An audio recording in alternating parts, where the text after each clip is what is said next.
बिस्मिल्लाहिर्रहमानिर्रहीम। अस्सलाम वालेकुम डियर स्टूडेंट्स, कैसे हैं आप सब। मैं हूं इजाज़ मोहम्मद और आप देख रहे हैं आपका अपना फ़िज़िक्स का चैनल आइडियल फ़िज़िक्स, जिसमें हम आज बहुत ही इंपॉर्टेंट एक टॉपिक को डिस्कस करने वाले हैं और वो है आपके सामने, आपको चमक रहा है, बोर्ड पे नज़र आ रहा है। उसका नाम है कूलम्स लॉ। जब मैं बोर्ड पे कूलम्स लॉ लिखता हूँ तो यकीनन लोअर क्लासेस में भी आप लोगों ने कूलम्स लॉ को डिटेल तरीके से पढ़ रखा है, तो इसके बारे में बहुत सारे स्टूडेंट्स को इन्फॉर्मेशन है। आज हम इसमें दो काम करने वाले हैं। एक तो कूलम्स लॉ क्या है उसको हम इंशाल्लाह ताला समझ लेंगे। दूसरी बात यह है कि कूलम्स लॉ को हम वेक्टर फॉर्म में भी देखेंगे, कैसे हम कूलम्स लॉ को वेक्टर फॉर्म में लिख सकते हैं। अब कूलम्स लॉ की ज़रूरत क्यों पेश आई, सबसे पहले इस बात पर थोड़ा बहुत गौर करते हैं। डियर स्टूडेंट्स, आपको पता है कि चार्जेस के बहुत सारे प्रॉपर्टीज़ हैं। उन सारे प्रॉपर्टीज़ में दो इंतहाई इंपॉर्टेंट प्रॉपर्टी आप इससे पहले वाले लेक्चर में भी पढ़ चुके हैं। आप उसके लिए हमारा चैनल से आप इसकी जो है वीडियोस ऑब्टेन कर सकते हैं, जिसमें हम क्वांटाइजेशन ऑफ चार्ज और इलेक्ट्रिक चार्ज का मतलब क्या है डिटेल तरीके से समझाया हुआ है। डियर स्टूडेंट्स, आपको पता है कि जो है ना, जब आपके पास दो चार्जेस मौजूद होंगे तो वो चार्जेस एक दूसरे पर फोर्स एक्सपीरियंस करता है। अगर एक दूसरे के इलेक्ट्रिक फील्ड में मौजूद होंगे, अगर एक दूसरे पर फोर्स लगा सकते हैं तो ये फोर्स ऑफ अट्रैक्शन भी हो सकता है, ये फोर्स ऑफ रिपल्जन भी हो सकता है। लेकिन लाइक चार्जेस एक दूसरे को रिपेल करता है और अनलाइक चार्ज एक दूसरे को अट्रैक्ट करता है। तो आपको पता है कि जो है ना, ये लाइक चार्ज ये फोर्स ऑफ अट्रैक्शन हो या फोर्स ऑफ रिपल्जन, दोनों सूरतों में जो भी हो ये तो फोर्स ही हैं। अब सवाल ये पैदा होता है कि दो पॉइंट चार्जेस के बीच एक्ट करने वाले फोर्सेस किन किन फैक्टर पर डिपेंड करता है। इसका तफसील हमें यकीनन कहाँ से मिलता है, कूलम्स लॉ से मिलता है। तो कूलम्स लॉ की खासियत क्या है, कूलम्स लॉ हमें दो चीज़ें बताएंगे। पहली बात तो ये है कि दो पॉइंट चार्जेस के बीच एक्ट करने वाले फोर्स का मैग्नीट्यूड कितना हो सकता है, वो हमें डिटेल तरीके से बताएगा।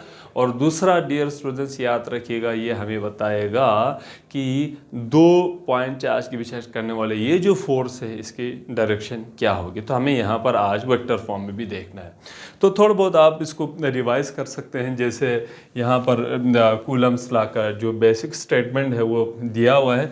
डियर स्टूडेंट्स, आपके पास फ़र्ज़ करें कि दो पॉइंट चार्जेस मौजूद हैं। इन चार्ज बॉडी में से इसका जो चार्ज है उसको मैं Q1 का नाम दूंगा, इस बॉडी का जो चार्ज है मैं उसको Q2 का नाम दूंगा। और इन दोनों को एक दूसरे से एक ख़ास डिस्टेंस पर हमने रखा हुआ है और इनकी भी जो डिस्टेंस है उसको मैंने स्मॉल r से रिप्रेजेंट कर रखा है। r जो डिस्टेंस है वो हमेशा जहन में रख लीजिएगा, दोनों चार्ज बॉडी के सेंटर से लिया जाता है। इसके सेंटर से लेकर इस चार्ज बॉडी के सेंटर तक का जो फासला है बेटा, उसको हम स्मॉल r से रिप्रेजेंट करेंगे। कूलम कहता है कि ये दोनों चार्ज अगर एक दूसरे के पास हों, एक दूसरे के फील्ड में मौजूद होगा, इनके बीच एक्ट करने वाले फोर्स नंबर 1 डिपेंड करता है यहाँ पर चार्ज की मैग्नीट्यूड कितनी है। जितनी चार्ज की मैग्नीट्यूड ज़्यादा होगी, प्रोडक्ट के हिसाब से फोर्स ज़्यादा होगा। और हमारा भी दिमाग यही कहता है कि जितना इन दोनों को एक दूसरे से हम दूर करते जाएंगे, जाहिर सी बात है एक दूसरे के बीच जो एक्ट करने वाले फोर्स है वो कम से कम होता चला जाएगा। मुझे उम्मीद है आपका भी दिमाग यही कहता होगा। अगर आपका भी दिमाग यही कहता है तो इसका मतलब है आप भी किसी बड़े कूलम से कम नहीं है।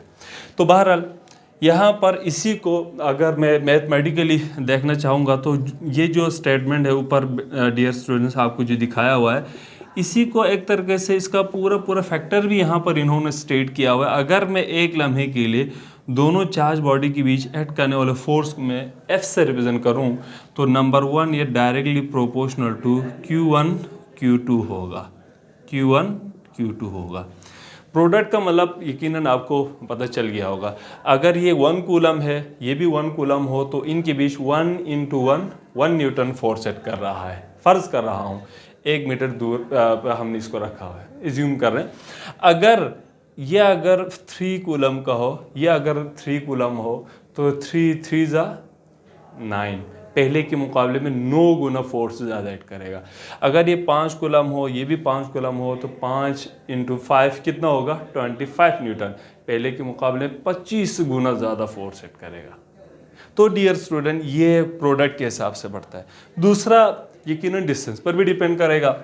जैसे जैसे आप इस चार्ज को, ये आप हैं, फ़र्ज़ करता हूँ ये आप हैं, इस चार्ज बॉडी को जैसे जैसे आप इधर से दूर लेके जाएंगे, चलें ये मैं हूँ, कोई मसला तो नहीं है ना, मैं इस चार्ज बॉडी को एक दूसरे से दूर लेते जाऊंगा तो डियर स्टूडेंट Q1 और Q2 के बीच एक्ट करने वाले फोर्स है वो, उसका जो मैग्नीट्यूड है वो कम होगा।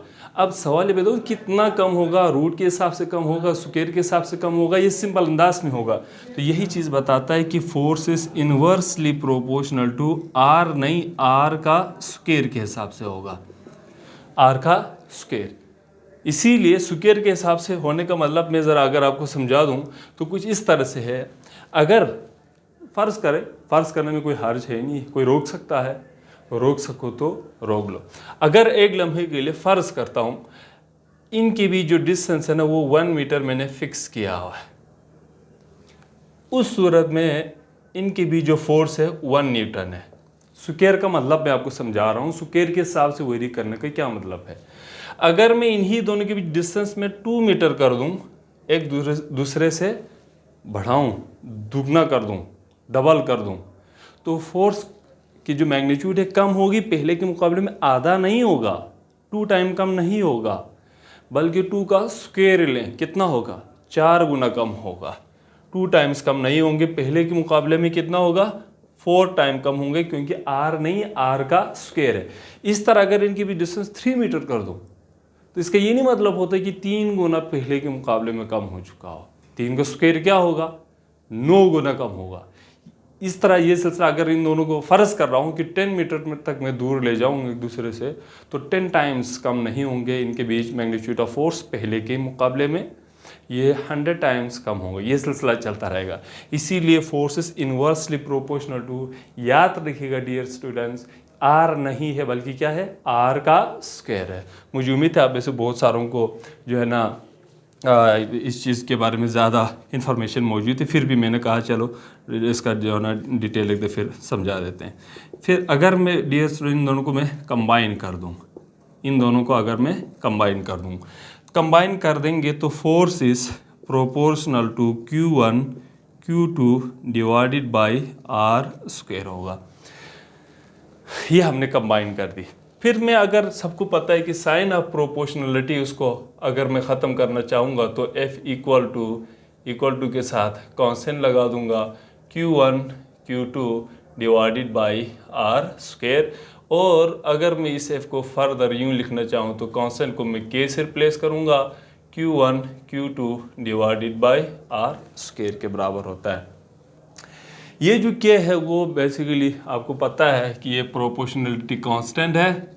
ये K की जो वैल्यू है वो प्रोपोर्शनलिटी कांस्टेंट, और इसको आमतौर पर एप्सिलॉन नॉट के टर्म में लिखना चाहे तो 1/4 पाई एप्सिलॉन नॉट के इक्वल होता है। और अगर यहाँ पर इनकी वैल्यूज पुट कर दें, 1 की वैल्यू, 4 की वैल्यू, पाई की वैल्यू, एप्सिलॉन नॉट की जो वैल्यू है इनकी वैल्यू पुट कर दूं तो इसकी जो वैल्यू है ओवरऑल के की 9 × 10⁻⁹ न्यूटन मीटर स्क्वायर पर कूलम स्क्वायर के इक्वल होगा। डियर स्टूडेंट, यहाँ पर जो एप्सिलॉन नॉट है वो परमिटिविटी ऑफ फ्री स्पेस है, permittivity of free space, permittivity of free space, और इसकी जो वैल्यू है वो बहुत सारों को इस चीज़ की जो वैल्यू है वो मालूम होगा, 8.85 × 10⁻⁻12 कूलम स्क्वायर पर न्यूटन, कूलम स्क्वायर पर न्यूटन पर मीटर स्क्वायर की इक्वल होगा। ये है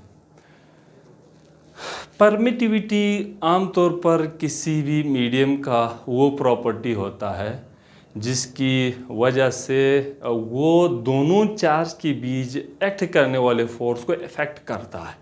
वो आपको मैं रिलेटिव परमिटिविटी ऑफ मीडियम के वहाँ पर मैं आपको इंशाल्लाह ताला वहाँ डिटेल करके समझाऊंगा। अगर मैं इस K की वैल्यू जो कि 1/4 पाई एप्सिलॉन नॉट है इसकी वैल्यू यहाँ पर पुट कर दूँ तो dear student F is equal to K को मैं रिप्लेस करूँगा इससे 1/4πε0 Q1 Q2 divided by are square के बराबर होता है होगा।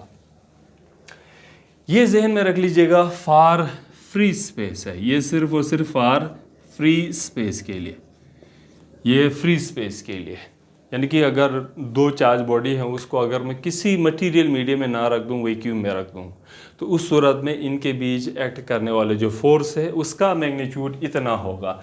जहन में रख लीजिएगा, ये जो फोर्स मैं आपको मैं मिटा देता हूँ, खुद को भी मैं मिटा दूंगा थोड़ी देर के लिए, तो ये एक दूसरे पर ये जो फोर्स है ना, वो magnitude of force exerted by Q1 और Q2 भी है। इस तरह Q2 भी Q1 पर फोर्स एक्सर्ट करेगा, इसका मैग्नीट्यूड भी यही होगा। ये जहन में रख लीजिएगा, इसको मैंने बाद में आपको जो इसके जब हम वेक्टर फॉर्म करेंगे तफसील से आपको वन सेकेंड समझा देना है।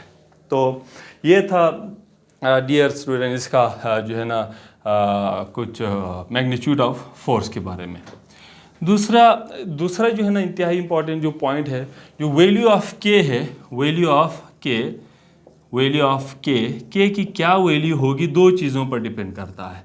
नंबर 1 के की जो वैल्यू है वो डियर स्टूडेंट जहन में रख लीजिएगा, सिस्टम ऑफ यूनिट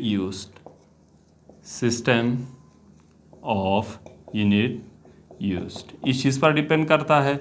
और दूसरा इंतहाई इंपॉर्टेंट मीडियम पर भी डिपेंड करता है, मीडियम बिटवीन मतलब इसमें वो मीडियम जिसमें हमने दोनों जो है ना पॉइंट चार्ज बॉडीज़ को हमने रखा होगा, उस मीडियम पर भी ये डिपेंड करता है। अब कूलम्स लॉ क्या हर सूरत में चार्ज की जो डिस्ट्रीब्यूशन, चार्ज बॉडी जिस शक्ल का, जिस शेप का, जिस स्ट्रक्चर का भी क्यों ना हो, क्या इन सब के लिए कूलम्स लॉ अप्लाई होगा? तो इसका जवाब है नो। इसके भी कुछ न कुछ लिमिटेशंस हैं। क्या लिमिटेशंस हैं वो मैं आपको समझा दूंगा।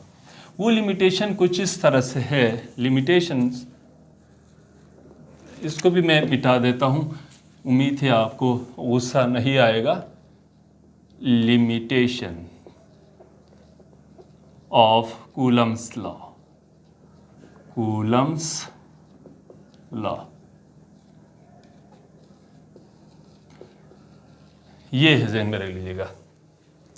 Coulomb's law is only applicable for point charges. सबसे पहली बात आपको पता होनी चाहिए, कूलम्स लॉ सिर्फ और सिर्फ किस चीज़ पर डिपेंड करता है? पॉइंट चार्ज के लिए। परेशान ना हो, मैं हूं ना यहाँ पर, मैं आपको समझाऊंगा, ठीक। Number 1, applicable Coulomb's law is applicable for point charges. अब सवाल ये पैदा होता है कि सिर्फ और सिर्फ पॉइंट चार्ज के लिए क्यों एप्लीकेबल है। तो इसका मैं मतलब आपको समझाऊंगा क्यों पॉइंट चार्ज एप्लीकेबल है। पॉइंट चार्ज के लिए ही क्यों कूलम्स लॉ एप्लीकेबल है, ज़हन में रख लीजिएगा। अगर फ़र्ज़ करता हूँ पॉइंट चार्ज खुद किसे कहते हैं, वो आपको सबसे पहले पता लगना चाहिए। Point charges, dear student, distance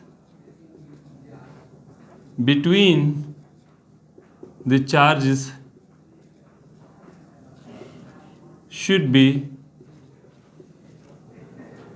greater than size of charge, greater than size of charge body, तब जाके उसको कहते हैं पॉइंट चार्ज। ठीक, मैं आपको बताता हूँ, कुछ एग्जांपल भी दूंगा, इससे आपको शायद वाज़ेह हो जाए। फ़र्ज़ करता हूँ कि यहाँ पर मैंने एक चार्ज बॉडी लिया है, ये भी एक चार्ज बॉडी है, ठीक, और इनके बीच डिस्टेंस उसको मैं स्मॉल r से रिप्रेजेंट करता हूँ। मगर साथ साथ आप ये भी बताइएगा, ये चार्ज है उसको मैं Q1 से रिप्रेजेंट करता हूँ, इसको मैं Q2 से रिप्रेजेंट करता हूँ। सबसे पहले आपने ये समझना है, ये चार्ज Q1 और Q2 पॉइंट चार्ज है। इसके लिए देखो, इसका अपना कोई साइज तो है ना, अगर आप इसके रेडियस निकालना चाहिए निकाल सकते हैं। आपका विजन भी काम कर रहा है, मैं भी देख रहा हूँ कि इसका साइज के मुकाबले में इस Q1 का जो साइज है इसके मुकाबले में इसका डिस्टेंस ज़्यादा है। दोनों चार्ज Q1 और Q2 का distance size of charge body के मुकाबले में ज़्यादा है। यही खासियत है किस चीज़ का, पॉइंट चार्ज का। इसका मतलब ये हुआ हम Q1 और Q2 को पॉइंट चार्ज कह सकते हैं। क्यों कह सकते हैं? इसलिए कह सकते हैं कि size of charge is smaller than the distance between the two charges.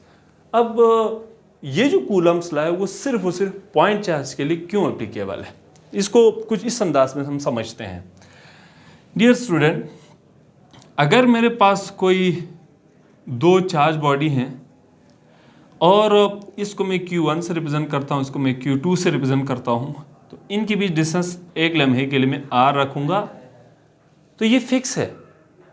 अगर इस R की वैल्यू फिक्स होगी, इसका साइज बड़ा है इसके मुकाबले में, तकरीबन दोनों के लिए एक ही चार्ज समझ लीजिएगा, तो इसको मैं मज़ीद डिफरेंट लाइनें मुझे ड्रा करने की कोई ज़रूरत नहीं है। यहाँ से यहाँ तक डिस्टेंस फिक्स है, नाउन है। तो इसका मतलब क्या होगा, अगर इन दोनों चार्ज के मैग्नीट्यूड फिक्स है, R भी फिक्स होगा, तो इनके बीच एक्ट करने वाले फोर्स भी एक खास डिस्टेंस पर हमेशा फिक्स ही होगा। मगर इसके बरअक्स अगर फ़र्ज़ करें कि ये मेरे पास एक चार्ज बॉडी है जिसको मैं Q1 से रिप्रेजेंट करता हूँ, चले मैं इसे पॉजिटिव चार्ज, इसके बरअक्स मेरे पास एक यूनिफॉर्म चले लाइन ऑफ चार्ज है, फ़र्ज़ करता हूँ एक लाइन ऑफ चार्ज है, हो सकता है कि ये इनफाइनाइट लाइन ऑफ चार्ज हो। अब सबसे पहला सवाल मैं आपसे पूछूंगा, आपके ख्याल में ये जो सिस्टम है ये क्या पॉइंट चार्ज है? पॉइंट चार्ज होने के लिए क्या था, size of charge should be smaller than the distance between the charge. यहां पर जो चार्ज बॉडी है उसका साइज देखिएगा आलम चेन्नई की तरह है, ठीक, बहुत बड़ा। और यहां पर इसका साइज देखें, बेचारा परेशान है, चलें शक्ल भी बना लेते हैं, कोई मसला नहीं है, मिटा भी सकते हैं, हमारे हाथ में है। इनके बीच जो साइज है इसके अपने साइज के मुकाबले में, इनके बीच जो डिस्टेंस है इसका साइज के मुकाबले में स्मॉल है, डिस्टेंस स्मॉल है चार्ज के मुकाबले में, इसीलिए ये पॉइंट चार्ज नहीं है और यहाँ पर एप्लीकेबल भी नहीं है। कूलम्ब्स लॉ इस किस्म की जो चार्ज बॉडीज हैं उसके लिए एप्लीकेबल नहीं है। वजह सिंपल सा है, अगर मैं फ़र्ज़ कर यहाँ से यहाँ तक डिस्टेंस देखूँ तो इसकी वैल्यू कुछ और होगी। अगर मैं इसके रेस्पेक्ट से यहाँ पर एक लाइन ड्रा कर दूँ तो इसका डिस्टेंस कुछ और होगा। यहाँ मैं एक लाइन ले लूँगा, इसके रेस्पेक्ट से देखें तो ये डिस्टेंस कुछ और रिजल्ट देगा।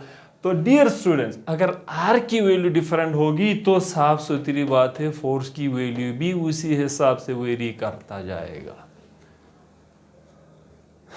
इसीलिए मैंने कहा कि जो है ना कूलम्ब्स लॉ की जो है ना मतलब लिमिटेशन ही यही है कि ये सिर्फ और सिर्फ एप्लीकेबल है for point charges.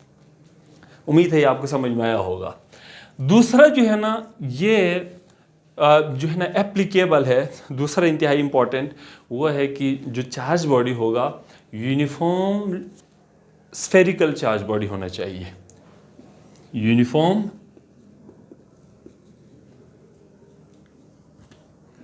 Spherical charge body, spherical charge body, यानी कि आपके पास एक ऑब्जेक्ट है और वो जो ऑब्जेक्ट है ना वो बेसिकली यूँ समझ लीजिएगा वो ऑब्जेक्ट स्फेरिकल होना मस्ट है, या यूँ समझ लीजिएगा वो स्फेरिकल इन शेप है, वहाँ पर चार्ज पूरा यूनिफॉर्मली डिस्ट्रीब्यूट हुआ है, उससे उसका सरफेस चार्ज डेंसिटी कांस्टेंट रहना बहुत ही ज़रूरी है, उसमें वहाँ पर कूलम्ब्स लॉ अप्लाई हो सकता है।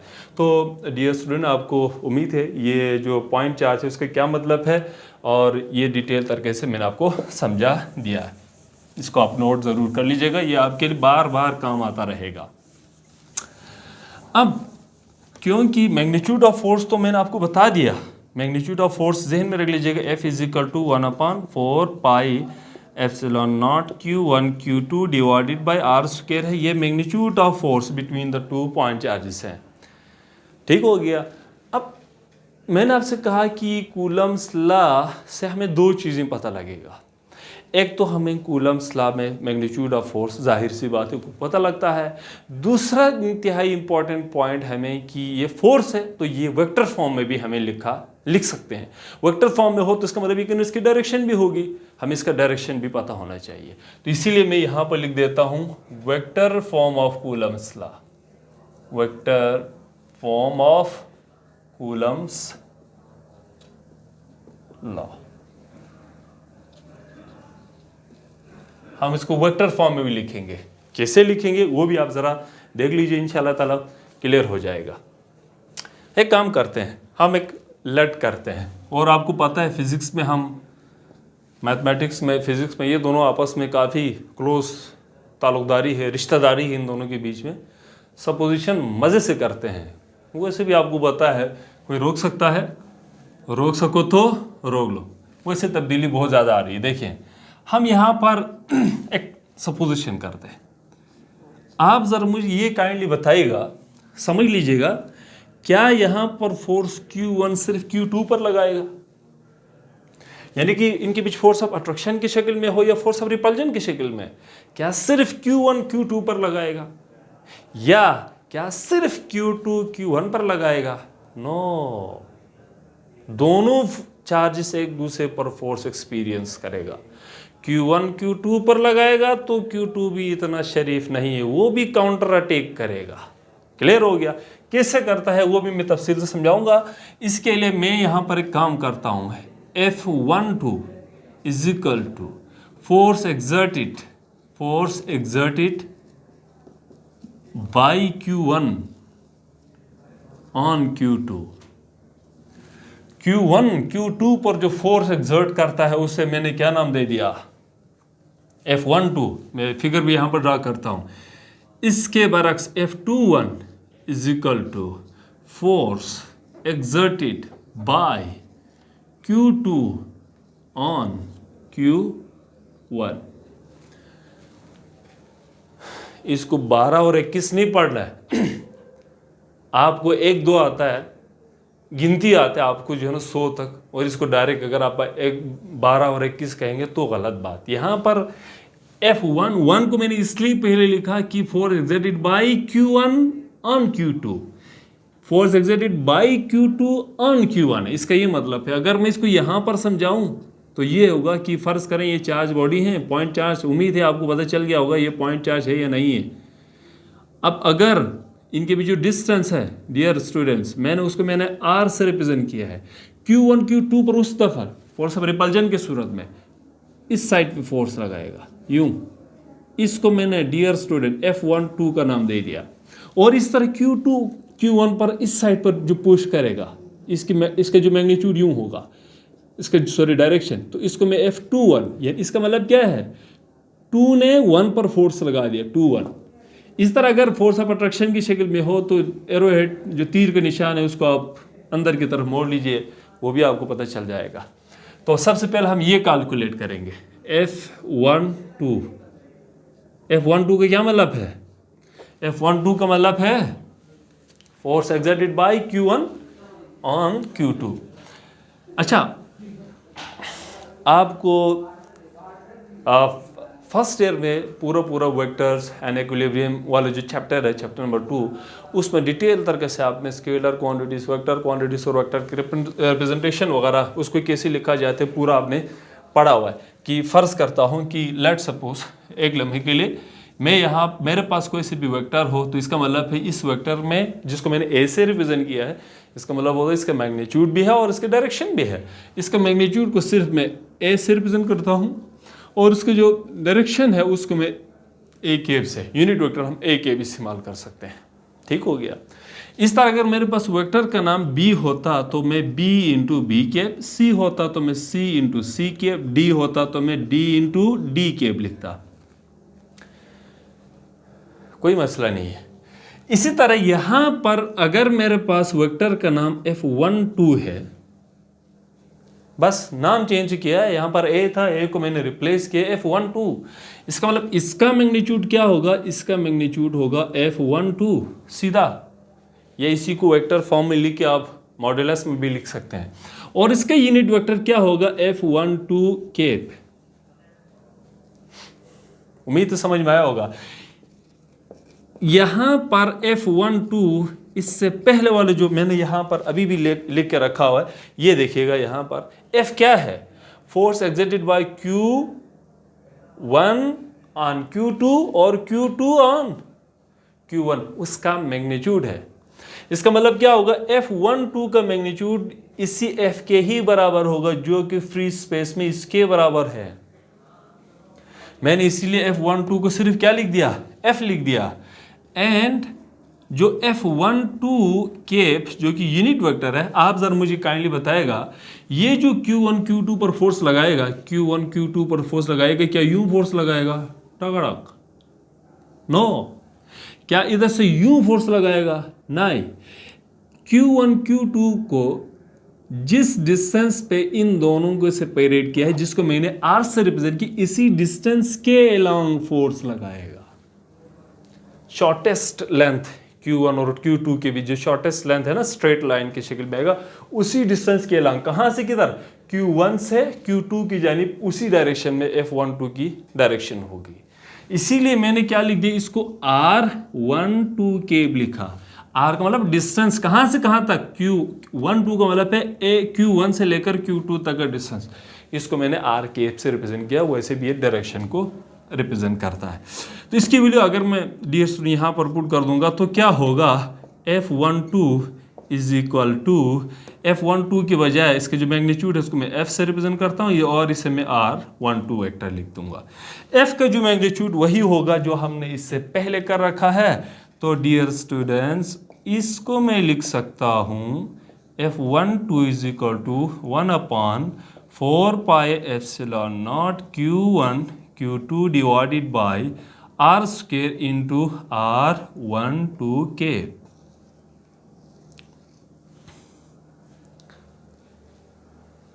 कोई मसला तो नहीं है ना?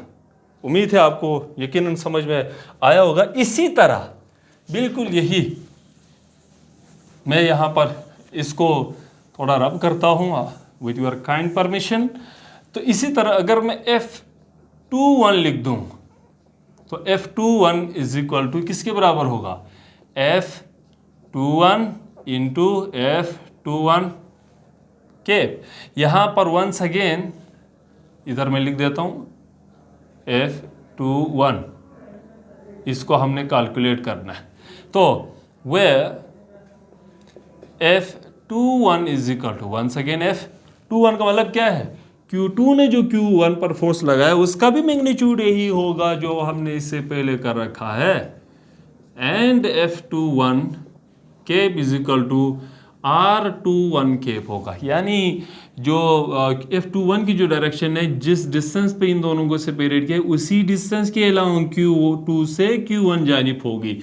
इसीलिए R21 केप मैंने इसको लिख दिया F21 इज इक्वल टू, इसको मैं लिख दूंगा F इंटू R21। इसी तरह मैं लिख दूंगा F21 is equal to 1/4πε0 Q1 Q2 divided by R square into R21। Sorry, यहाँ पर एक बहुत शानदार मैंने गलती की हुई है, अब मैंने इसकी करेक्शन कर लिया है, कोई मसला नहीं है। वेक्टर फॉर्म में जब आप वेक्टर कर रहा हो ना, तो इन चीज़ों का, छोटे छोटे सिंबल का आपने बहुत ही प्रिसाइसली इस चीज़ को ख्याल रखना है, जहन में रख लीजिएगा। तो ये था कि अब ये जो Q1 और Q2 एक दूसरे पर फोर्स लगाता है, तो वो फोर्स किन किन फैक्टर पर डिपेंड करता है, उसका वेक्टर फॉर्म था। अब नाउ आप मुझे ज़रा बताइए, अगर मैं आपसे थर्ड लॉ ऑफ मोशन पूछ लूँ, मैंने सिर्फ लॉ बोला है पूछूं, तो मुझे उम्मीद है आप में से बहुत सारों के दिमाग में ही थर्ड लॉ ऑफ मोशन आया होगा। Every reaction is equal in opposite reaction, magnitude same होगी, डायरेक्शन अपोजिट होगा, सबको मालूम है। तो अगर मैं क्योंकि देखें ये जो Q1 है ना, Q1 Q2 पर उस साइड पे फोर्स लगाता है उस डायरेक्शन में, Q2 मनहूस वो भी इस Q1 पर फोर्स लगाता है अपोजिट डायरेक्शन में। मैग्नीट्यूड दोनों का आपको पता है, F12 और F21 दोनों को हमने F से रिप्रेजेंट किया, तो मैग्नीट्यूड दोनों का क्या हुआ, सेम हुआ। तो इसका मतलब ये हुआ कि यहाँ पर थर्ड लॉ ऑफ मोशन भी एप्लीकेबल है। तो मैं क्या लिख सकता हूँ, अगर मैं यूँ लिख दूँ F12 is equal to F21, मैंने वेक्टर फॉर्म में नहीं लिखा, इसका मतलब होगा कि आपको पता है इसका मैग्नीट्यूड है। आप मुझे बताएं अगर मैं इसको इसी तरह लिख दूं थर्ड लॉ के को जो है ना रेफरेंस बनाकर, तो क्या F12 F21 के बराबर है या नहीं है? क्या जवाब है इसका? सही है। अब अगर मैं इसके ऊपर एरोहेड इस्तेमाल करके इस तरह लिख के रख दूं और मैं बीच में इक्वल टू साइन लगा के मस्त होके बैठ जाऊं, तो बताइएगा क्या ये सही है गलत है? मुझे तो कसम से ये गलत लगता है। आपको क्या लगता है? देखें, इसका मतलब होता है, अगर फिजिक्स के जो ना आपने वेक्टर वगैरह आप लोगों ने तफसील से पढ़ रखा है, इसका मतलब होगा F12 और F21 दोनों जो है ना मैग्नीट्यूड में भी सेम है और डायरेक्शन में भी सेम है, इसको इक्वल वेक्टर्स कहते हैं। मगर ये अपोजिट डायरेक्शन में है, इसको शो करने के लिए यहाँ पर इस नेगेटिव साइन का इस्तेमाल करना ज़रूरी है। अगर नेगेटिव इस्तेमाल करेंगे तो इसका मतलब होगा इसका मैग्नीट्यूड सेम है और डायरेक्शन क्या है? अपोजिट है। ये था हमारा कूलम्स लॉ का ओवरऑल वेक्टर फॉर्म। तो डियर स्टूडेंट, आपको उम्मीद है कि ये सारी चीज़ें समझ में आया होगा। अगर कूलम्स लॉ को, ये मैंने आपको क्या बताया, ये जो कुछ भी हमने पढ़ा है ना, Coulomb's law in material medium, आज का हमारा जो टॉपिक है वो थोड़ा लंबा है, तो आपने टेंशन नहीं लेना है और शुरू से लेकर आखिर तक आपने इस वीडियो को देखना है ताकि आपको कूलम्स लॉ समझ में आ जाए। ठीक, तो किसी भी दूसरे मीडियम के लिए मैंने अभी आपको बताया था कि जो F12 और F21 जो कि F के बराबर था, वो उस सूरत में था जब हम कोई दूसरा मीडियम इस्तेमाल ना करें। अगर आप किसी दूसरे मीडियम को इस्तेमाल करते हैं तो उस सूरत में कूलम्स लॉ के जो शक्ल है उसमें थोड़ा बहुत तब्दीली आता है। उसको मैं F के साथ, पहले ये था ना फॉर वैक्यूम के लिए 1/4 pi epsilon naught Q1 Q2 divided by are square, ये था ना। ये सिर्फ और सिर्फ किस सूरत में था? वैक्यूम के लिए। अगर कोई दूसरा मीडियम हो तो इसमें साथ साथ एप्सिलॉन आर भी आ जाएगा। एप्सिलॉन आर का मतलब होता है कि relative permittivity of the medium होगा, यानी कि वैक्यूम के मुकाबले में इस मीडियम में दोनों चार्ज बॉडी मौजूद होगा, तो ये कितना एक दूसरे के फोर्स को असरअंदाज कर रहा है, ये एबिलिटी परमिटिविटी कहा जाता है। ज़हन में रख लीजिएगा। और इसको क्योंकि दूसरे मीडियम के लिए है, उसको मैं अगर MED लिख दूं तो यकीनन कोई इशू नहीं है। और अगर मैं इसी को फर्दर यूँ लिख दूं F, कि मैं चाहता हूं कि एप्सिलॉन आर की जो वैल्यू निकाल दूं, तो मैं इसको यूँ लिख सकता हूँ 1/एप्सिलॉन r into 1/4 pi epsilon naught Q1 Q2 divided by are square. तो इसमें F medium is equal to 1/एप्सिलॉन आर इंटू, ये देखो जाना पहचाना सा लगा होगा, ये इसको थोड़ा मैं हाईलाइट करता हूँ। ये बेसिकली वही चीज़ है जो हमने इससे पहले पढ़ रखा है, जिसको मैंने सिर्फ F से रिप्रेजेंट किया था। मैं अपनी आसानी के लिए VAC भी लिख दूंगा, वैक्यूम यानी कि फ्री स्पेस के लिए मैंने ये इसी तरह लिखा है। तो हम relative permittivity of the medium को भी, जिसे हम डाइलेक्ट्रिक कांस्टेंट भी कहते हैं, उसको हम फाइंड आउट कर भी सकते हैं। कैसे फाइंड आउट कर सकते हैं? इधर आप क्रॉस मल्टीप्लिकेशन कर दें तो एप्सिलॉन आर की जो वैल्यू है वो F वेक, ठीक हो गया। यहाँ पर आप देखें डिवाइडेड बाय F मीडियम, इसका जो रेशियो है उसको relative permittivity of the medium, इसको डाइलेक्ट्रिक कांस्टेंट भी कहा जाता है। अगर इसका आप यूनिट वगैरह देखें तो आपके ख्याल में यूनिट का क्या होगा? इसका न्यूटन है, इसका भी न्यूटन एक दूसरे को हमेशा क्या कर देता है? कैंसिल आउट कर देता है। ठीक हो गया। तो ये था। अगर इसको आप फर्दर एक्सपेंड करना चाहें तो मज़े की बात यह है कि F वैक्यूम किसके बराबर था? 1/4 pi epsilon naught Q1 Q2 divided by R square. और एफ मीडियम किसके बराबर होता है 1/4 पाई एप्सिलॉन नॉट जो है ना Q1 Q2 divided by are square epsilon R. तो हम यहाँ पर लिख दें एप्सिलॉन आर। तो हम इनकी वैल्यूज़ को यहाँ से भी ऑब्टेन कर सकते हैं, मगर मेरे ख्याल में आपको ऐसा करने की कोई ज़रूरत नहीं है। सिर्फ और सिर्फ आप यहाँ से भी आप इसकी वैल्यू को बहुत ही आसानी के साथ ऑब्टेन कर सकते हैं। तो ये एक डायमेंशन लेस फैक्टर है। और जहन में रख लीजिएगा, इसकी जो वैल्यू है वो एप्सिलॉन आर की वैल्यू 1 होता है for free space. Free space के लिए इसकी वैल्यू 1 होगी।